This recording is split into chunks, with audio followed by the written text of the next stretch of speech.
नमस्कार। मैं doctor Virendra Singh, department of chemistry, government PG college, Bara. आज हम पढ़ेंगे vesper theory, VSEPER, vesper theory. Vesper क्या होती है? Valence shell electron pair repulsion theory, संयोजी कोश इलेक्ट्रॉन युग्म प्रतिकर्षण सिद्धांत।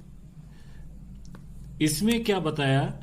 ये हमें जो सहसंयोजक यौगिक है उनकी शेप, उनकी ज्योमेट्री के बारे में समझाता है ये सिद्धांत। हमें पता है कि जो सहसंयोजक बंध है वो कैसे होते हैं? दिशात्मक होते हैं, डायरेक्शनल होते हैं। क्यों? क्योंकि इलेक्ट्रॉन युग्म जो कि बंध बनाता है वो परमाणु के नाभिक के मध्य स्थित लोकलाइज रहता है, उनके बीच में होता है। और बंध के दिशात्मक गुण के कारण अणु में परमाणु की निश्चित स्थिति या व्यवस्था, या अणु की जो व्यवस्था या स्थिति होती है उसको हम क्या कहते हैं? उसकी ज्यामिति। तो सहसंयोजक यौगिक कैसे होते हैं? दिशात्मक होते हैं, जिसके कारण उनकी ज्यामिति यानी कि उनकी जो संरचना है वो कैसी होती है? उनमें अणु के अंदर परमाणु की स्थिति कैसी होती है? निश्चित होती है। और वो निश्चित स्थिति क्या कहलाती है? उसकी ज्यामिति। तो वेस्पर सिद्धांत की सहायता से हम क्या निकालेंगे कि सहसंयोजक अणु की शेप, उसकी ज्योमेट्री कैसी होगी। तो वेस्पर सिद्धांत किसने दिया था? सिज्विक और पावेल ने, जिसको गैलेस्पी और नाइओम ने क्या किया? इसमें फिर कुछ सुधार किए। पहले हम क्या मानते थे कि जो बहुपरमाणुीय अणु है, ऐसे अणु जिनके अंदर एक से दो या दो से अधिक परमाणु होते हैं, उस परमाणु में जो केंद्रीय परमाणु होता है, जैसे CH4 है, CH4 में केंद्रीय परमाणु क्या है? कार्बन। तो इस केंद्रीय परमाणु के चारों ओर जो बंध की दिशा कैसी होगी? इसके जो संयोजी कोश में इलेक्ट्रॉन युग्म है उसकी संख्या पर निर्भर करेगी कि जो केंद्रीय परमाणु के साथ जो अन्य परमाणु जुड़े हुए हैं चारों दिशाओं में, तो किस तरीके से जुड़ेंगे वो किसके ऊपर निर्भर करती है? कि उसके संयोजी कोश में उपस्थित इलेक्ट्रॉन युग्म की संख्या पर निर्भर करती है। अब उसमें बॉन्डिंग इलेक्ट्रॉन युग्म भी होते हैं और नॉन बॉन्डिंग इलेक्ट्रॉन पेयर्स भी सम्मिलित रहते हैं।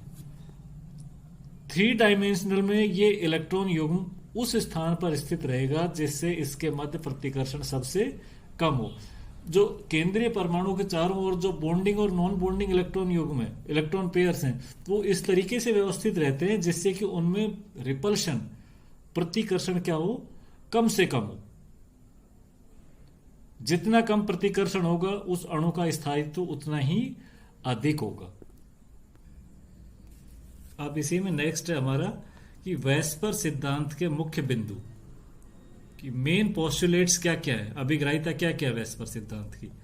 वेस्पर सिद्धांत की सबसे पहले मुख्य बिंदु है कि जो केंद्रीय परमाणु है उसके संयोजी कोश में उपस्थित इलेक्ट्रॉन पेयर्स हैं, उनकी संख्या, चाहे वो बॉन्डिंग हो कैसे या नॉन बॉन्डिंग हो, उनकी संख्या पर अणु की ज्यामिति व उसकी आकृति निर्भर करती है।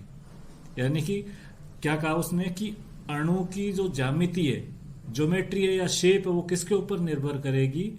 कि जो बहुपरमाणुीय अणु है उसके केंद्रीय परमाणु में इलेक्ट्रॉन युग्म की संख्या कितनी है, चाहे वो बॉन्डिंग हो और नॉन बॉन्डिंग हो, बॉन्डिंग और नॉन बॉन्डिंग इन दोनों को मिला करके, तो उसके ऊपर उस अणु की ज्यामिति या शेप निर्भर करती है।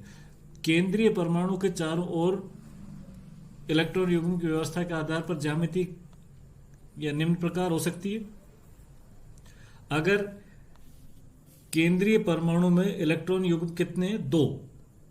इलेक्ट्रॉन युग्म की संख्या कितनी है? 2। तो केंद्रीय परमाणु के चारों ओर उसकी ज्यामिति जो अन्य परमाणु है वो कैसे व्यवस्थित रहेंगे? एक रेखीय, एक लीनियर संरचना में। तो उसकी संरचना कैसी होगी? रेखीय। अगर केंद्रीय परमाणु में इलेक्ट्रॉन युग्म बॉन्डिंग और नॉन बॉन्डिंग कितने हैं? 3। तो उस अणु की संरचना कैसी होगी? Trigonal planar. अगर इलेक्ट्रॉन युग्म की संख्या 4 है तो संरचना कैसी होगी? टेट्राहेड्रल चतुष्फलकीय। इसके अलावा अगर इलेक्ट्रॉन युग्म की संख्या 5 है तो फिर संरचना कैसी रहेगी? Trigonal bipyramidal. अगर इलेक्ट्रॉन युग्म की संख्या 6 है तो संरचना कैसी होगी? ऑक्टाहेड्रल अष्टफलकीय। और अगर 7 है तो संरचना कैसी होगी? Pentagonal bipyramidal. तो ये संरचनाएं किसके ऊपर निर्भर कर रही हैं? कि जो बहुपरमाणुीय अणु है उसके केंद्रीय परमाणु में इलेक्ट्रॉन युग्म की संख्या कितनी है। 2 थी तो कैसी संरचना थी? रेखीय। और बंद कोण कितना होगा उसके अंदर? 180 डिग्री। 3 इलेक्ट्रॉन युग्म की संख्या 3 थी तो संरचना कैसी थी? समतल त्रिकोणीय ट्राइगोनल प्लेनर। और इनमें बंद कोण कितना होगा? 120 डिग्री। 4 थे तो संरचना कैसी थी? टेट्राहेड्रल। और इनमें बंद कोण कितना था? 109 डिग्री 28 मिनट। 5 है, इलेक्ट्रॉन युग्म की संख्या कितनी है? 5 है। तो संरचना कैसी थी हमारी? Trigonal bipyramidal. और बंद कोण कितना था? 90 डिग्री और 120 डिग्री। 2 तरीके के बंद कोण होंगे, 90 डिग्री और 120 डिग्री।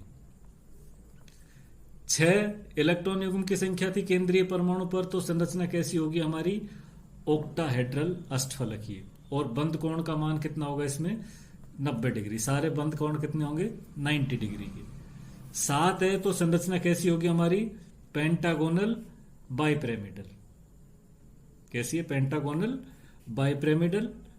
और बंद कोण का मान कितना होगा इसमें? 90 डिग्री और 72।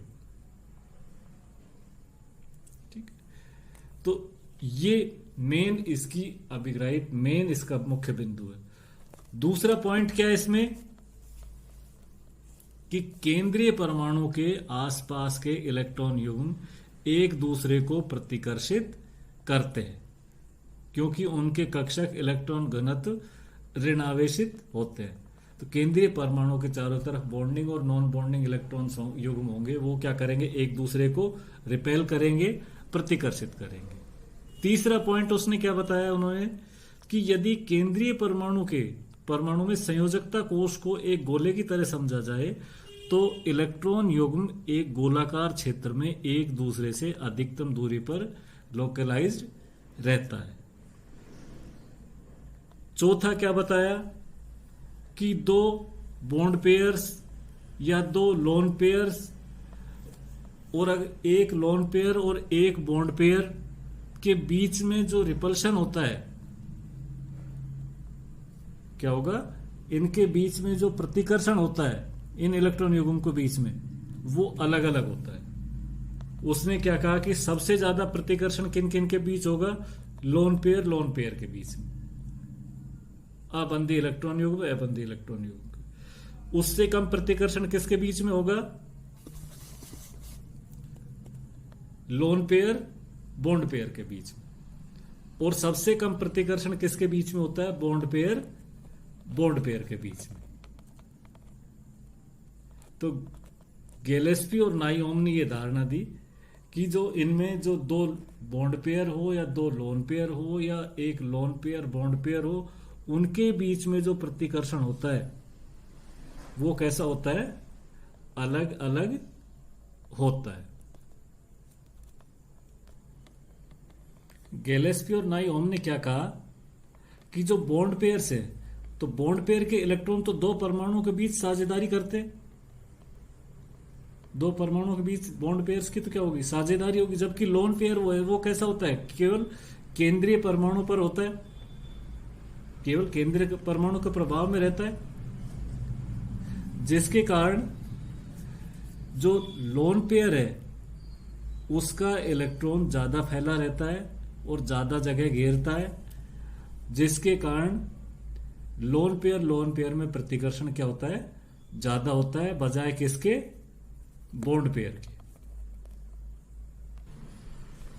गैलेस्पी और नायोम ने और क्या बताया कि अगर क्या कहा उसने कि केंद्रीय परमाणु के चारों ओर जब सभी इलेक्ट्रॉन युग्म इलेक्ट्रॉन पेयर कैसे हो, बॉन्ड पेयर हो, तो घिरे हुए परमाणु भी समान है और घिरे हुए परमाणु भी कैसे एक जैसे हैं, तो अणु कैसा होगा, उसकी रेगुलर ज्योमेट्री होगी, नियमित ज्यामिति होगी।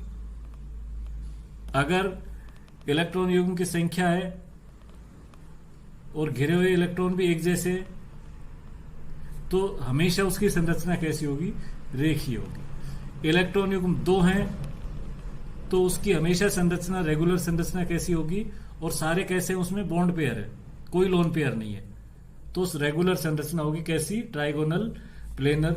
4 है तो कैसी होगी, टेट्राहेड्रल। 5 है तो कैसी होगी, ट्राइगोनल बाइपिरामिडल।